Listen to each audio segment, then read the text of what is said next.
Made a video the other day. He got really good watch time, lots of views. Also got a lot of feedback from it, even from my mother. The video was about wood stoves in New York being banned. And of course, the first one is, you always get the first comment is, I can't find any evidence of that.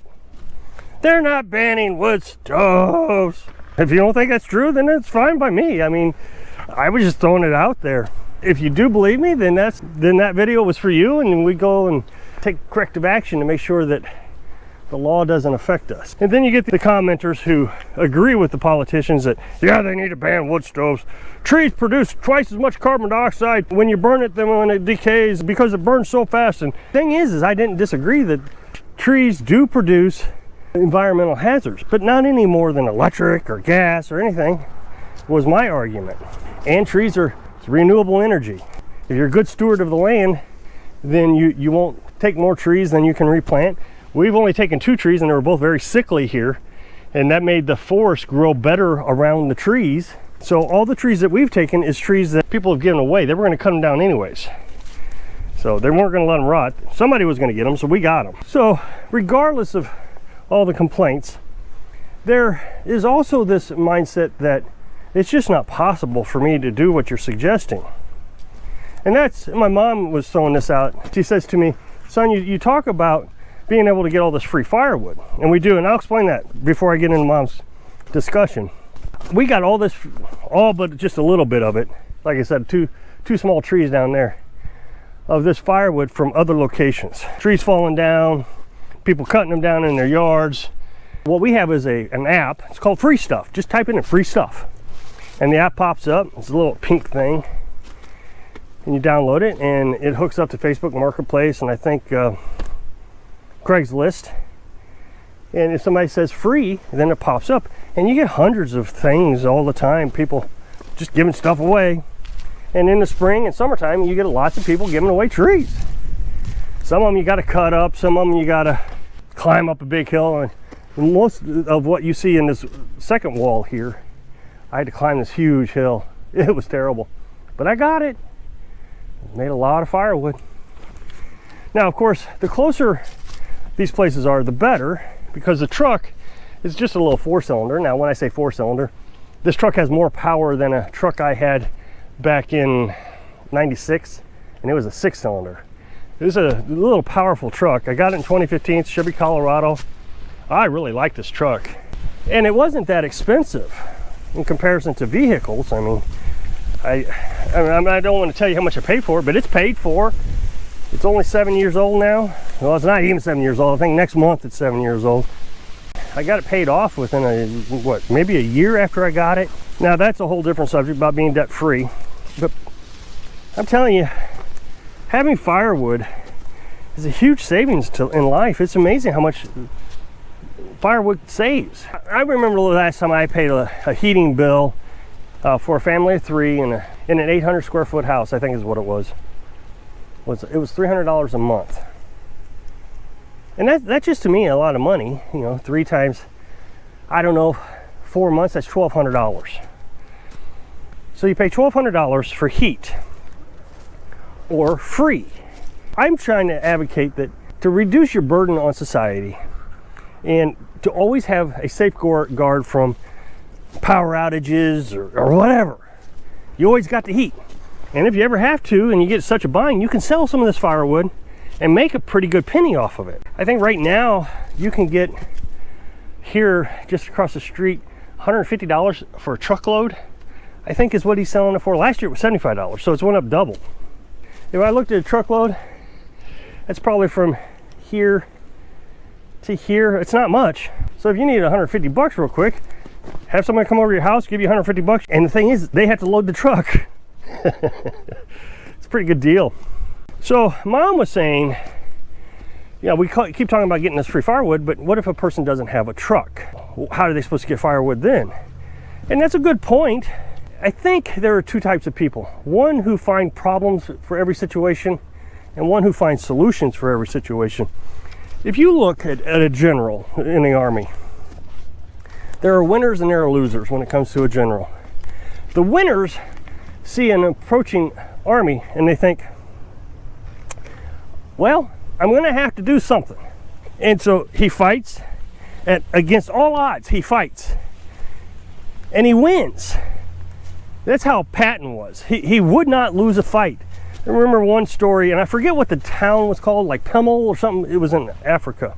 Patton is sending his troops through Africa, and he gets a call from headquarters, and they say, don't take Pemmel, or whatever the name of the town was. Headquarters said it's going to take 4 squads and, you know, a battalion and on and on and on, all the things, and you don't have the resources. He says, well, I already took it with half of the squad and half the battalions, and you want me to give it back? That shows you the mentality of a general who is willing to win at all costs. I don't have what I need, but I got to get to that side. Then you think about Washington. Washington didn't even have an army. He put some people together and said, okay, let's go and defeat the world's largest army and navy that the world has ever seen. So he's got this army, and he's sitting through the winter. Smallpox is just decimating his army. The Continental Congress can't afford to pay the soldiers, so he's got a lot of people abandoning his forces. Smallpox is sweeping through, so he's losing a lot through smallpox. Adams comes down and says, I don't know what to tell you. He says, well, yeah, the Brits are over there, but they haven't seen us yet, so I'll keep evading them till we get this figured out. And in the end, he won. I mean, think about that. There was a guy who says, we'll just keep evading them until we figure out what we're going to do here. He never said I can't. Didn't say I'm going to quit. Didn't just throw up his hands in anger. Oh, this is ridiculous. Congress ain't going to do anything. I ain't going to do anything. It's two different types of people. And then there's the type that says, oh, well, you know, I don't have the right military, and I don't have the right training, and I don't have the right equipment, so we're going to sit here, and then they get decimated. What I'm trying to say is if you don't have a truck, then be the general that wants to win, that says, okay, what am I going to do? So I'm not even a people person, and I'm going to throw out some ideas here that I think that you should look into. But first things first, if you see that there's free firewood out there, tell the people you're going to get it. I'll be there Saturday. Now, I don't know anybody. I couldn't actually do what I'm telling you here. I couldn't do this. I would have to figure out something else, and I'm going to get into that in a minute. But if you got a friend that's got a truck, hey friend, I'll buy you a 12-pack of beer, or I'll give you 10 bucks, 15 bucks, 20 bucks to borrow your truck for a couple hours. A couple hours. If you want to go, you know, and drive it, that's fine. I'll buy you lunch. And so for 30 bucks at most, you've got a truck full of wood. Now that's a lot better than the 150 that it would have cost to go over there and get some from this guy's house across the road here. So now you've got firewood that you could start saving on your heating cost. So this month, you use that truck of firewood, you just saved yourself $270, because I said the last time I paid a heating bill was $300. I'm sure it's a lot higher than that now. So now you take that $230 and you reinvest it into more firewood. Maybe you could go get yourself a small trailer, and I've done this before. I had a real small trailer. I mean, it was tiny. I put a cab over it, a box, and I loaded it up with maple, and I took it down to Dad's house one time, and I put it behind I don't know, it was a 6-cylinder little sedan. I forget what it was called. Dodge Intrepid, that's what it was. And I took a good little pile of firewood down. And so if you could do that, get a little trailer, then you go back and forth. So you've invested your $230 into a small trailer maybe. Go back and forth just as many times as it takes. It's not easy, but it's a win. You're winning. You're winning the battle. You're patting. You're getting through the Africa, right? You took your first little $30 investment, and you turned it into a $230 investment, and now you're getting free firewood. Eventually, you're going to save so much money that you'll be able to buy a used truck.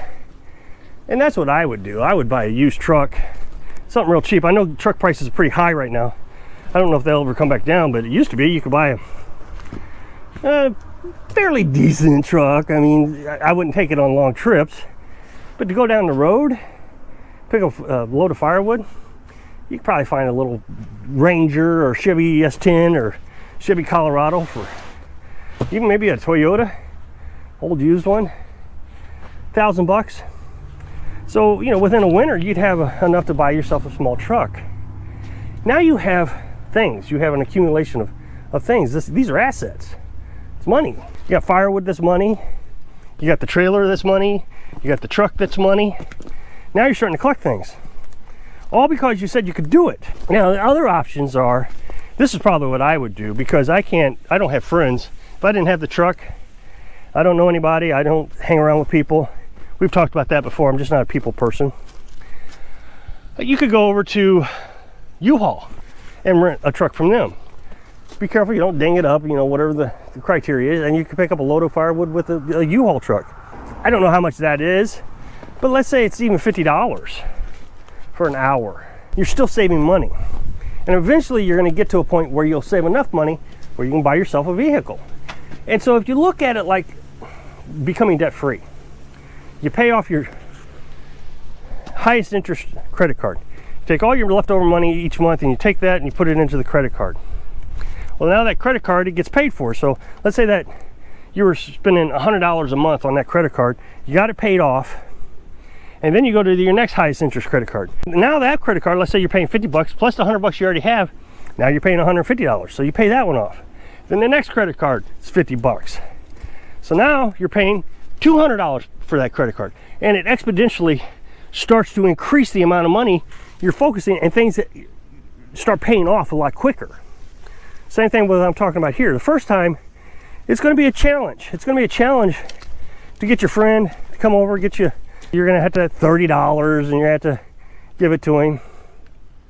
But the next time, it's $200 that you're saving. And the next time, it's $500 you're saving. So forth and so on. I hope I can inspire you to never give up, so you can live your dreams. Thanks for watching.